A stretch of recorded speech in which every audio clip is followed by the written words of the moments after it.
no one seems to be talking about this new Quest 3 game, but they will be. This is Chrono Hunter, a game that caught me totally off guard.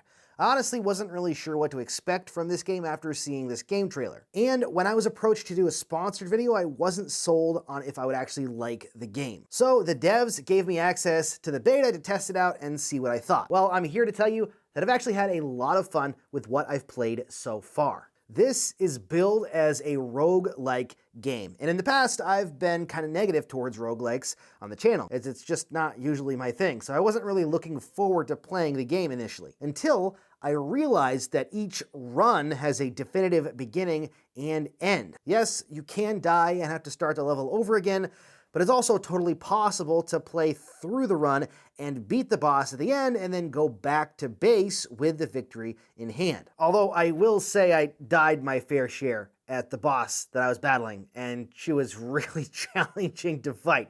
But that's not necessarily a bad thing. It does have roguelike elements, like upgrading your abilities and weapons with each run, and randomized gear and upgrades, and fresh builds with each run that you play as well. I've been able to play through 3 different planets, essentially, with different locations to play through. The primary one that I've played was the one on Earth back in Roman times, and I've played through that one quite a few times at this point, and every time I've played through it, I've tried new weapons and new upgrades, and it feels fresh. Now, before we keep going and I talk about the core aspects of this game, this is a sponsored video, so I'd like to thank the developer for sponsoring today's video. This is all my thoughts, though. I wasn't even going to do this sponsored video until I actually played the game and really enjoyed it. Chrono Hunter is actually a fairly unique game. It's got some fast-paced and very physical combat. In fact, I actually found myself physically turning around most of the time because the enemies kind of swarm you from all around, and there's a lot of them at times. Flying enemies, ground enemies, sorcerers that will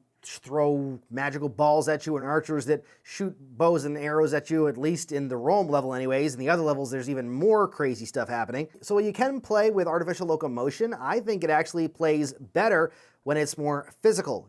Dodging around, really moving back and forth, spinning and aiming at all the different enemies. There are several different weapon types in the game, and that'll change as you play through each run because you can buy different weapons with the coins and the points that you earn as you play through the levels. Everything from a laser sword to an AK-47 and even a flamethrower that you attach to your hand. There is some crazy weapons.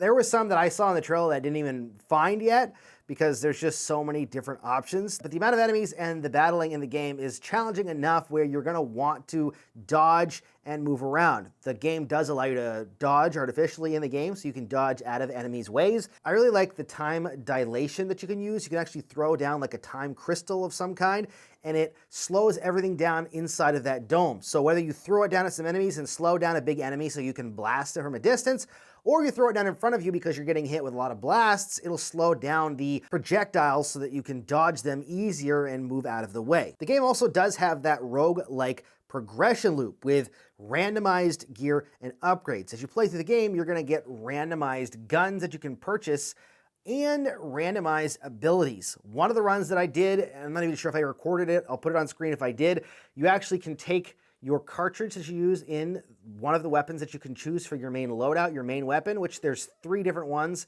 I've tried 2 because the 3rd one is not unlocked for me as of yet, but you've got a bow and arrow and you've got like this gun that you can use. I prefer the gun. And you reload it by ejecting the power cell and then grabbing one of the power cells off of your chest and inserting it into the gun. Well, one of the upgrades you can get is to take one of the power cells off of your chest, and instead of reloading it, you shake it. And you shake it, it turns into a bomb, and you throw it at your enemies. I really like that one. I have not gotten that one since. I've played through several times, and I have not seen that one again. But those are the types of upgrades you can get. You can get exploding bullets. Your gun can be upgraded to have multiple barrels instead of just one. And then you're talking about progression of your stats as well, whether your crit rate is higher, or whether if you pause and stand still for 3 seconds, your hit count, your hit power is higher. And it's all based on a card system and a progression system. So as you go through the run, you're going to pick these colored cards, whether it's a critical or action or whatever the card style is, they're all color coded.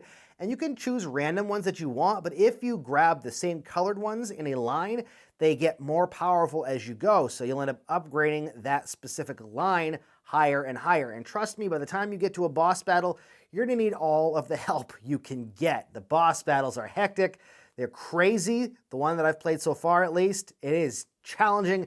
It took some time and a lot of hit points to take this boss down. I really actually enjoy this stylized sci-fi levels. According to the developers, they've meticulously crafted the levels to allow the best possible experience for players, both from a progression standpoint, from being able to hide behind stuff and fire at enemies. There even seems to be some sort of randomness to the levels. I've played through the same level or run a few different times, and there were definitely different enemies and definitely some different sections depending on how I played through or what I was playing through the game. It did seem to change. So I'm assuming there's different pieces that are kind of switched in and out for each run to make the run feel different. It's not exactly the same every single time. I'm not sure I would say it's randomly generated, but it's definitely randomly changed as you play through the runs. You're gonna play on different planets.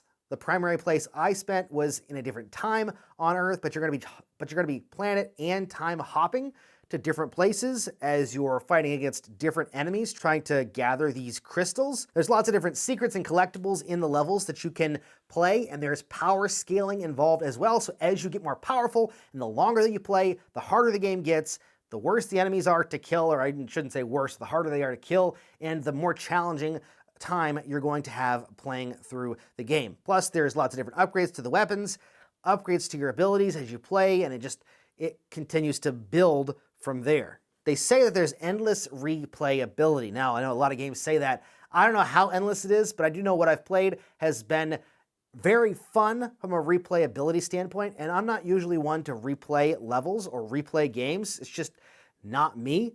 But the guns and the way the levels were structured were different enough that I actually had fun playing through multiple times through the same type of area. When it comes down to it, the game has enough unique elements to it, from the crazy guns, the different time traveling levels. The visuals are kind of on the stylized side, but they look really good for being a small indie team having put this together. The lighting looks good, the weapons are good to look at, and the enemies are diverse enough so that you don't feel like you're fighting exactly the same enemy all of the time. I think this will be a very interesting one to watch as more content is opened up. I've only personally played a couple of different levels, the introductory levels as well as the Roman level. I haven't had anything else unlock. I can't wait to see what more they add to this game and to see where else we're going to be traveling and what other kind of enemies and boss battles there will be. But let me know what you think down in the comments. Is this different enough of a roguelike for you to give it a shot, or maybe this is something that's not necessarily usually your thing, but it looks fun? Thank you so much for watching. Check out the link down in the description for more info about the game